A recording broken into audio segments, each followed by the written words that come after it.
जय हिंद दोस्तों, स्वागत है आप सभी का आपके अपनी यूट्यूब चैनल पर। दोस्तों, आज की इस वीडियो में हम लोग हिंदी के मोस्ट इम्पॉर्टेंट क्वेश्चन को डिस्कस करेंगे, जो कि आपके आगामी लगभग सभी भर्ती परीक्षाएं जिसमें हिंदी से संबंधित क्वेश्चन पूछे जाते हैं, उन सभी एग्जाम्स के लिए सारे क्वेश्चन बहुत ही इंपॉर्टेंट हैं। चलिए शुरू करेंगे इस वीडियो को। क्वेश्चन है, निम्नलिखित में से कौन सा सकर्मक क्रिया है? तो यहाँ पर ऑप्शन डी राइट हो जाएगा, पढ़ना। पढ़ना यह एक सकर्मक क्रिया है, जबकि चलना, दौड़ना और भौंकना ये तीनों अकर्मक क्रियाएं हैं। अगला क्वेश्चन,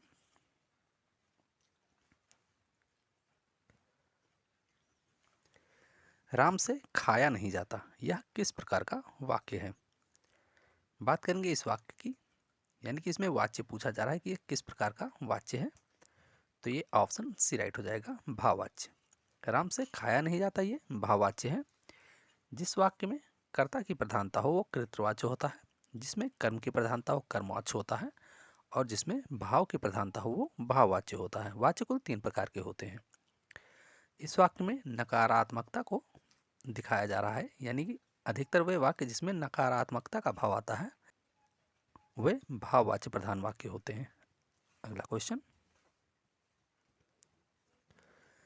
छंद कितने प्रकार के होते हैं? बात करेंगे छंद की, तो यहाँ पर ऑप्शन ये राइट हो जाएगा, 3। छंद 3 प्रकार के होते हैं, वर्णिक छंद, मात्रिक छंद और मुक्तक छंद। ये 3 प्रकार के छंद होते हैं। हिंदी में संज्ञा 5 प्रकार की होती है, कारक 8 प्रकार के होते हैं। हिंदी वर्णमाला में स्वर 11 होते हैं। अगला क्वेश्चन, दोहा और रोला को क्रम से मिलाने पर कौन सा छंद बनता है? दोहा और रोला को क्रम से मिलाने पर कुंडलिया छंद बनता है। ऑप्शन सी राइट हो जाएगा। कुंडलिया छंद की शुरुआत जिस शब्द से होती है, अंत भी उसका उसी शब्द से होता है।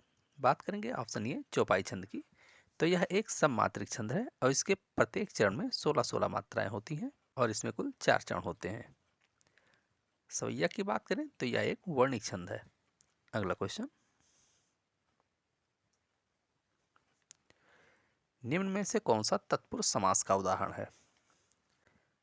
बात करें तत्पुरुष समास की, तो यहाँ पर ऑप्शन बी राइट हो जाएगा, पथभ्रष्ट। पथभ्रष्ट में तत्पुरुष समास है। अगर इसका समासी विग्रह करेंगे तो पथ से भ्रष्ट, इस प्रकार इसका समासी विग्रह होगा, जिसका समास करने पर से का लोप होगा। तत्पुरुष समास उत्तर पद प्रधान होता है। बात करें अष्टाध्याय की, तो इसमें द्विगु समास है। बात करें चौराहा की, तो इसमें भी द्विगु समास है। द्विगु समास की परिभाषा की बात करें तो जिस समास में पूर्व पद संख्यावाची विशेषण हो और समस्त पद मिलकर किसी समूह या समाहार का बोध कराते हो, वो द्विगु समास होता है। चौराहा की अगर सामासिक विग्रह की बात कर लें तो 4 राहों का समूह, इस प्रकार इसका सामासिक विग्रह होगा। अगला क्वेश्चन,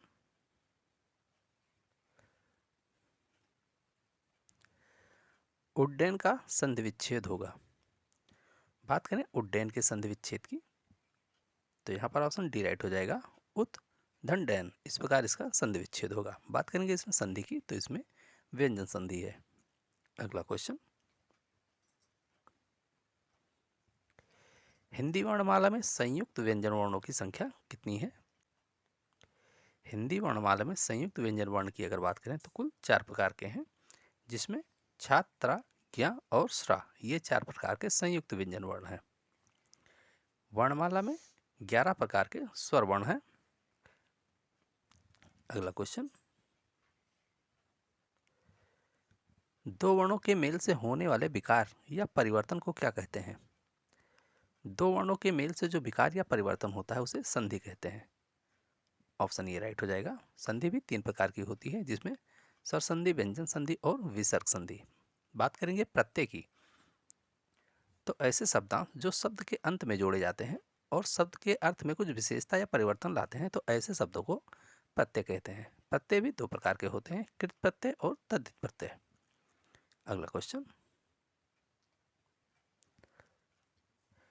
लड़कियां नाचती, इस वाक्य में काल है। इस वाक्य में अगर काल की बात करेंगे तो ये हेदु हेदु मदभूत हो जाएगा। ऑप्शन सी राइट है। और भूतकाल भी 6 प्रकार के होते हैं।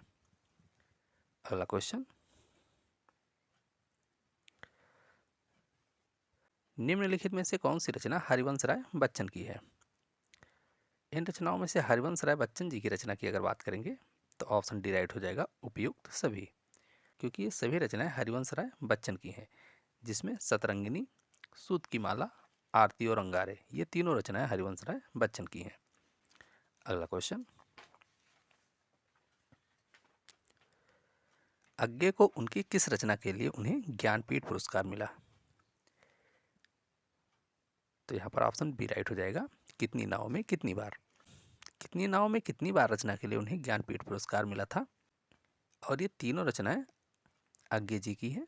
अज्ञे जी का पूरा नाम सच्चिदानंद हीरानंद वात्स्यायन अज्ञे है, जिनकी तीनों रचनाएं हरी घास पर क्षण भर, कितनी नाव में कितनी बार और नदी के दीप ये तीनों रचनाएं अज्ञे जी की हैं।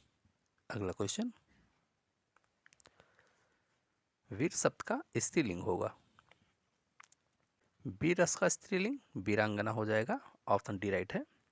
हिंदी में लिंग दो प्रकार के होते हैं, स्त्रीलिंग और पुल्लिंग।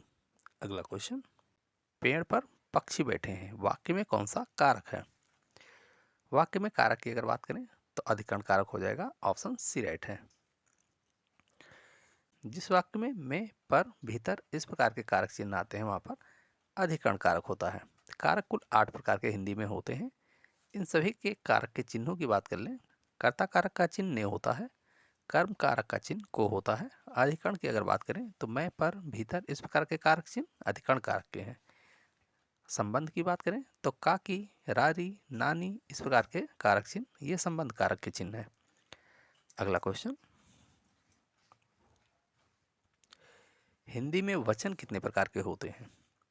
हिंदी में वचन की बात करें तो हिंदी में वचन 2 प्रकार के होते हैं, एक वचन और बहुवचन, इसलिए ऑप्शन ये राइट हो जाएगा। विशेषण 4 प्रकार के होते हैं, कारक 8 प्रकार के होते हैं। अगला क्वेश्चन, मित्रता सदैव अच्छे लोगों से करनी चाहिए, वाक्य के रेखांकित शब्द में कौन सी संज्ञा है? रेखांकित शब्द यानी मित्रता में पूछा जा रहा है कि कौन सी संज्ञा है, तो यहाँ पर ऑप्शन सी राइट हो जाएगा, भाववाचक। मित्रता में भाववाचक संज्ञा है और ये मित्र शब्द से बना है। मित्र जातिवाचक संज्ञा है जबकि मित्रता भाववाचक संज्ञा है।